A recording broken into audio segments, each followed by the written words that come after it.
स्वागत।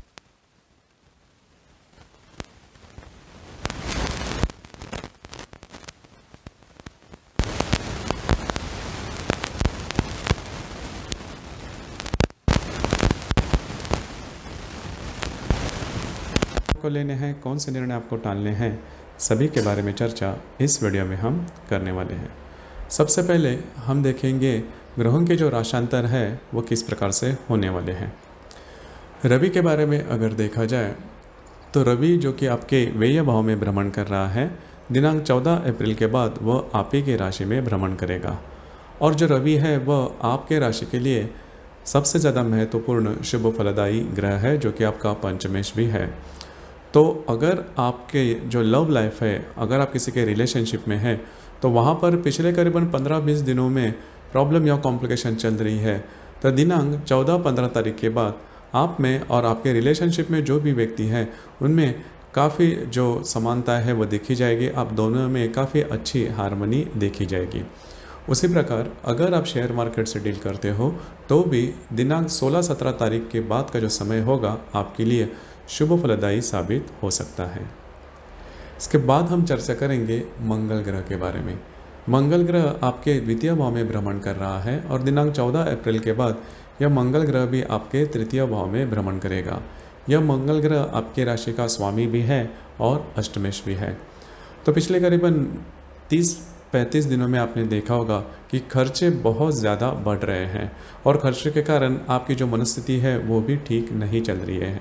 हालांकि आपकी जो राशि है वो खर्चे करने के पीछे आगे पीछे नहीं देखती। खर्चे जैसे भी आपके मन में आते हैं आप कर देते हो, तो इसी की वजह से कुछ तंगी के दिन भी आपने देखे होंगे। लेकिन जैसे ही यह जो मंगल ग्रह है यह 14 तारीख के बाद आपके तृतीय भाव में आ जाएगा, तो आपके राशि का जो मूलभूत स्वभाव है, मतलब आपकी जो राशि है वह एक्शन ओरिएंटेड है, हमेशा कृति पर ज़्यादा भरोसा करती है या फिर हमेशा कृतिशील होती है। तो उसी के संदर्भ में कुछ अच्छे रिजल्ट्स आपको मिल सकते हैं 14-15 तारीख के बाद। मतलब जो भी आपके रुके हुए काम हैं वो पूरे होते हुए नज़र आएंगे। उसी प्रकार डॉक्यूमेंटेशन के बारे में कोई काम करना है तो भी वो पूरा होता हुआ नज़र आएगा।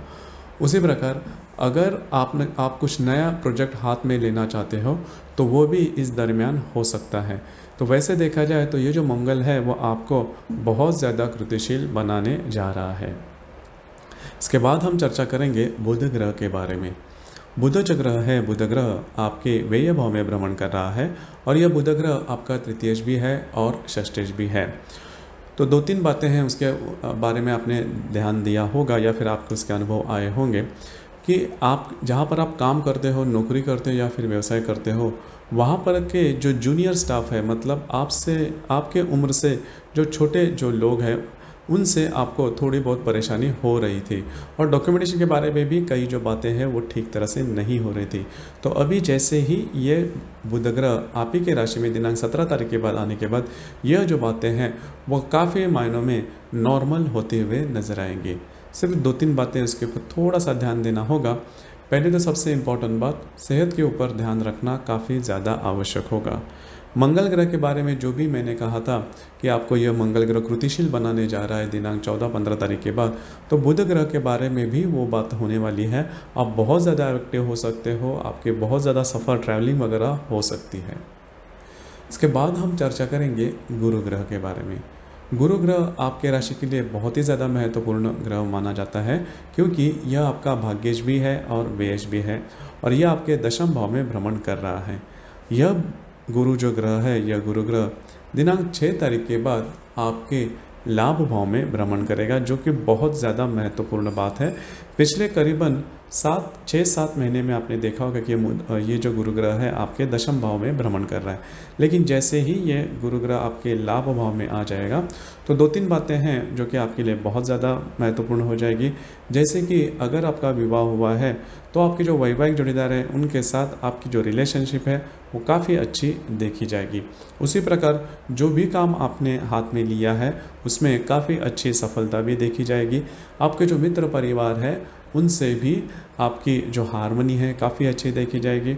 उसी प्रकार जो मैंने शुरुआत में कहा रवि ग्रह के बारे में कि आपके जो रिलेशनशिप है वो काफ़ी अच्छी देखी जाएगी।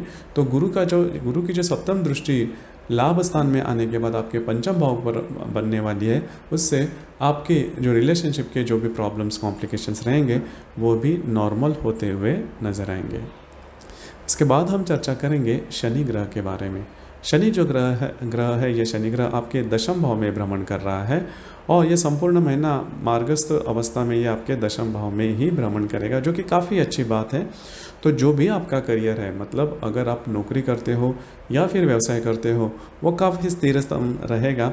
आपके नौकरी के बारे में या फिर आपके व्यवसाय के बारे में या फिर आपका जो भी करियर है उसके संदर्भ में किसी भी प्रकार के बड़े प्रॉब्लम या कॉम्प्लिकेशंस फेस करने नहीं पड़ेंगे। उसी प्रकार राहु और केतु के बारे में अगर कहा जाए तो राहु केतु आपके द्वितीय और अष्टम भाव में भ्रमण कर रहे हैं। हालांकि ये जो राहु केतु है या किसी अन्य ग्रह के साथ युति या फिर किसी भी योग में न आने के कारण इसके स्वतंत्र परिणाम आपको इस महीने में नहीं मिलेंगे। इसके बाद हम चर्चा करेंगे ग्रह योगों के बारे में। ग्रह योग जो होते हैं उसके जो परिणाम होते हैं वो 2-3 दिनों के लिए मिलते हैं, लेकिन वो अनुभव में आते ही है। तो सबसे पहले हम देखेंगे दिनांक 8, 9 और 10 तारीख को मंगल और नेपच्यून का केंद्र योग होने जा रहा है, या फिर मंगल और नेपच्यून के केंद्र योग के जो परिणाम है वो आपको मिल सकते हैं। नेपच्यून जो कि आपके लाभ भाव में भ्रमण कर रहा है, उसके साथ आपके द्वितीय भाव का जो मंगल है वो केंद्र योग करने जा रहा है। तो पहले सबसे ज़्यादा महत्वपूर्ण बात, आपकी जो स्पेंडिंग होंगे, आपके जो खर्चे होंगे उस पर ध्यान रखना ज़्यादा आवश्यक है। सेहत के बारे में भी छोटी मोटी प्रॉब्लम आ सकती हैं, तो ये जो 2 बातें हैं उसमें पर ध्यान रखना काफ़ी ज़्यादा आवश्यक होगा। इसके बाद 16, 17, 18, 19 इन 4 दिनों में मंगल और गुरु का त्रिकोण योग होने जा रहा है। मंगल जो कि आपके तृतीय भाव में है, उसके साथ आपके लाभ भाव में जो गुरु भ्रमण करेगा उसका नवपंचम योग यानी कि त्रिकोण योग होने जा रहा है। तृतीय और लाभ स्थान में यह जो त्रिकोण योग है वो होने जा रहा है, और ये जो दोनों ग्रह है आपके राशि के लिए काफ़ी ज़्यादा महत्वपूर्ण और शुभ फलदायी ग्रह है। तो जो भी आपके रुके हुए काम है और जो भी काम आपको हाथ में लेने में है और आपको लगता है कि ये काम पूरे होने में थोड़े से डाउट है, शंका है, आपके काम पूरे नहीं हो सकते, इस तारीख को मतलब 17, 18, 19, 20 इस तारीख को अगर ये काम अगर आप हाथ में लेते हो तो वो पूरे होने के काफ़ी अच्छे संभावना बनती है। तो कोई भी अगर काम आपको लगता है कि वो पूरा नहीं होगा, तो यह जो दिन मैंने गिनवाए इन दिनों में अगर वो काम आप हाथ में लेते हो तो वो काम आपके काफ़ी अच्छी तरीके से पूरे हो सकते हैं। हालांकि उसके लिए आपको थोड़ी मेहनत करनी पड़ सकती है, लेकिन आपके जो काम है वो कन्फर्म पूरे हो जाएंगे। इसके बाद रवि और बुध की युति भी होने जा रही है आप ही के राशि में। रवि जैसे कि आपका पंचमेश है, बुध जो कि आपका तृतीयेश भी है और आपका षष्ठेश भी है।